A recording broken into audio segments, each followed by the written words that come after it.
मेरे बांके बिहारी। तो मैं बता देता हूँ कि देखिए हमारी जो राधा रानी है ये बड़ी कृपालु है, बड़ी दयालु हैं, लेकिन अपना जो व्रत है वो भैया थोड़ा सा जो टाइम है वो एक्सटेंड करा लेती हैं। किन से? कान्हा जी से। यानी कि जो समय हम कान्हा जी के व्रत को देते हैं उससे थोड़ा सा ज़्यादा समय हमें राधाष्टमी पर राधा रानी के व्रत को देना होता है। अब मैं आपको बताता हूँ कि करना क्या होता है। देखिए, कृष्ण जी का जो जन्म हुआ वो हुआ अष्टमी की रात्रि को। यानी कि हम ये कहेंगे कि नौमी की जब तिथि लगने वाली थी उससे अगर आवर्स के अकॉर्डिंग देखा जाए तो 2-3-4 घंटे पहले के अकॉर्डिंग मतलब देखेंगे तो 3-4 घंटे पहले जन्म हुआ। लेकिन जो राधा रानी का जो जन्म हुआ है वो हुआ है अष्टमी के प्रारंभ पे। तो इसीलिए हम जब कृष्ण जी का जन्म दिन के लिए हम जो कृष्ण जन्माष्टमी पर जो हम व्रत रखते हैं वो कब रखते हैं? वो हम रखते हैं अष्टमी। अब बैठ जाओ। कृष्ण जन्माष्टमी पर जब हम व्रत रखते हैं वो हम कब रखते हैं? हम रखते हैं अष्टमी वाले दिन और कृष्ण जी के जन्म से पहले तक। और जब कृष्ण जी का जन्म हुआ रात्रि को 12 बजे जब हम अभिषेक करते हैं, जिसको महाभिषेक कहते हैं, पंचामृत से दूध, दही, शहद, बूरा, घी, फिर गुलाब जल से स्नान कराते हैं। पहले इससे अच्छी तरह ठाकुर जी का महाभिषेक होता है, फिर गुलाब जल से, यमुना जल से, गंगा जल से स्नान कराते हैं। तो ये कंप्लीट हुआ और उसके बाद जब पंचामृत होता है उससे हम अपने व्रत को खोलते हैं। तो यानी फिर से मैं रिपीट करूंगा कि कृष्ण जन्माष्टमी पर हम व्रत कैसे रखते हैं? हम रखते हैं अष्टमी की तिथि में और हम रखते हैं टिल 12 बजे रात को। जब हम जन्म होता है ठाकुर जी महाराज का जन्माष्टमी वाले दिन, तो 12 बजे अभिषेक होने के बाद पंचामृत से खोलते हैं। लेकिन क्योंकि जो राधाष्टमी पर जो अभिषेक होता है राधा रानी का, जो बरसाने में जो अभिषेक होता है, महाभिषेक कहेंगे जिसको, वही दूध, दही, शहद, बूरा, घी से, और फिर उसके बाद गुलाब जल और यमुना जल वगैरह से स्नान होता है, गंगा जल से स्नान होता है। तो उसके पश्चात जो है, आइए निकलना है आपको, मैं मिलूंगा आज, थोड़ी देर में मिलता हूँ।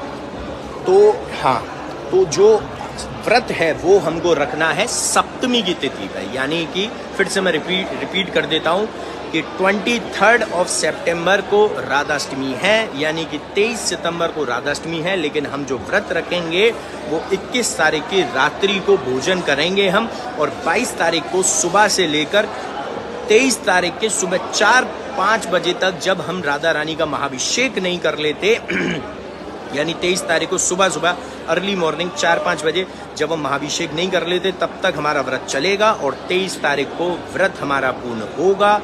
कब होगा? 23 तारीख को व्रत पूर्ण होगा राधा रानी के पंचामृत से, जो महाभिषेक जिससे हमने किया उनके पंचामृत को पाकर। तो फिर से रिपीट करता हूँ, 22 तारीख को व्रत रखा जाएगा पूरे दिन, और वो व्रत खुलेगा कब? वो व्रत कब खुलेगा? वो व्रत खुलेगा 23 तारीख की सुबह 4 बजे के वक्त जब हम राधा रानी का महाभिषेक करेंगे। और मैं एक और चीज़ बता देता हूँ कि आप अपने घर में भी अपने लड्डू गोपाल जी का महाभिषेक जरूर कीजिएगा और उनको उस दिन राधा रानी का श्रृंगार धारण कराइए, यानी उनको राधा रानी स्वरूप में तैयार कीजिए। बहुत सुंदर आनंद आएगा। और अगर आपके पास युगल सरकार है तो युगल सरकार के साथ तो आप कर ही सकते हैं, राधा रानी आपके पास है। और एक बहुत इंपॉर्टेंट चीज़ मैं आप लोगों को एक रिपीट करूँगा, एक चीज़ हमेशा याद रखिएगा कि जब आप अपने घर में भी लड्डू गोपाल जी की या युगल सरकार की राधा रानी का जब महाभिषेक होगा तो आपका जो भाव है वो आप कौन से भाव के साथ करोगे? आप देखिए, अगर मैं कर रहा हूँ तो मैं जो है अपने भाव को सखी सहचरी भाव में लाऊंगा। मैं सहचरी भाव में आऊँगा, अपने आप को एक स्त्री लिंग के तौर पर मैं राधा रानी की सेवा करूँगा। ये बात हमेशा से ध्यान रखिएगा कि राधा रानी की सेवा जो है वो जेंट्स भी उसी भाव से करेंगे, यानी कि वो सहचरी भाव से करेंगे, वो सखी भाव से करेंगे। वो अपने आप को उनका सखा नहीं समझ सकते, वो अपने आप को सखी ही समझेंगे। अपने आप को सहचरी भाव में उस पल के लिए, उस मोमेंट के लिए, उस वक्त के लिए आपको सहचरी भाव में ही उनका महाभिषेक करना है, उनकी सेवा पूजा करनी है और राधा रानी को भी पालने में झूला झुलाना है। और राधा रानी को सबसे ज़रूरी है कि जैसे ठाकुर जी महाराज का जब जन्म हुआ तो राधा नाम का गुणगान गाया जाता है, ऐसे ही जब राधा रानी का जन्म हुआ तो कृष्ण नाम का गुण गाया जाता है। आप उनको कृष्ण जी के नाम का वर्णन कीजिए, आप उनका गुणगान गाइए, आप कृष्ण जी का विनय 50 पाठ करिए बांके बिहारी जी का, और इसके साथ साथ 108 बार आप कृष्ण नाम का भी लीजिए और श्री कुंजवारी श्री अरदास भी नाम लीजिए, ये सबसे ज़रूरी है।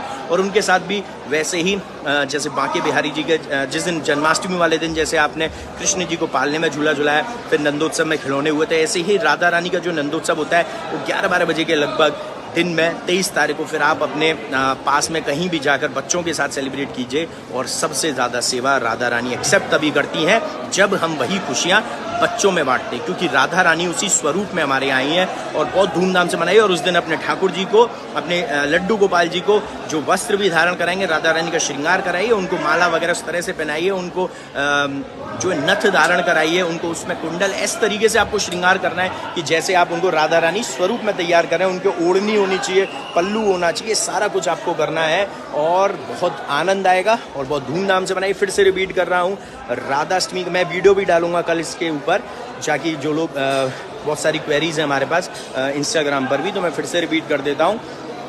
23 तारीख को राधाष्टमी है, हम व्रत रखेंगे 22 तारीख को पूरे दिन, और 23 तारीख को सुबह 4 बजे राधा रानी का महाभिषेक होगा। आप अपने घर में लड्डू गोपाल जी का महाभिषेक कीजिए, उसके बाद राधा रानी स्वरूप में श्रृंगार कीजिए और तभी उनके पंचामृत से व्रत रहे। व्रत हमारा पूरे दिन कब रहेगा? व्रत हमारा रहेगा 22 तारीख को। तो यहाँ पर लाइव सेशन को देंगे विराम। और किसी भी सेवा की जानकारी के लिए कि राधाष्टमी पर भी कैसे आप प्रसाद पा सकते हैं, राधा रानी का प्रसादी, क्योंकि बिहारी जी का उस दिन भी श्रृंगार बड़ा सुंदर होने वाला है और पोशाक, श्रृंगार, एवरीथिंग, जितनी भी जो भी सेवाएं हमने जन्माष्टमी पर ठाकुर जी को अर्पण करी थी, ऐसी राधाष्टमी पर ठाकुर जी को अर्पण करेंगे, वो हमारी टीम से ले सकते हैं। तो यहाँ पर लाइव सेशन को देंगे विराम। तो जय बिहारी जी की श्री अरदास, श्री कुंजवारी श्री अरदास। शेयर टू ऑल, ज़्यादा से ज़्यादा शेयर करना ताकि राधा रानी के व्रत में कोई त्रुटि ना हो, कोई अपराध ना हो। राधे राधे।